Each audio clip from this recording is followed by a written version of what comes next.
गेल्या 70 ते 80 वर्षामध्ये मॅडम 70 ते 80 वर्षामध्ये एकही महापुरुष जन्माला नाही आला. हो, एक काळ असा होता ज्या काळात बाबासाहेब आंबेडकर होते, कर्मवीर भाऊराव पाटील होते, गाडगे महाराज होते. त्याच्या आधी छत्रपती शिवाजी महाराज होते, तुकाराम महाराज होते, सगळेच होते. त्याच्या आधीच्या काळात संत चोखामेळा होते, संत ज्ञानेश्वर महाराज होते, गोरक्षनाथ होते, गैनीनाथ होते, सगळेच होते. पण ह्या 100 वर्षात असं काय झालं का गाडगे महाराज गेल्यानंतर एकही महापुरुष जन्माला आला नाही.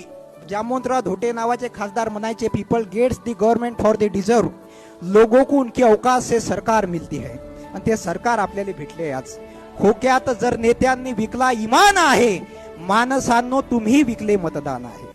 की खोक्यात जर नेत्यांनी विकला इमान आहे, माणसांनो तुम्हीही विकले मतदान आहे. तुमचीच नाजायज आहे औलाद हे नेते, म्हणून बर्बाद झाली तुमची खानदान आहे.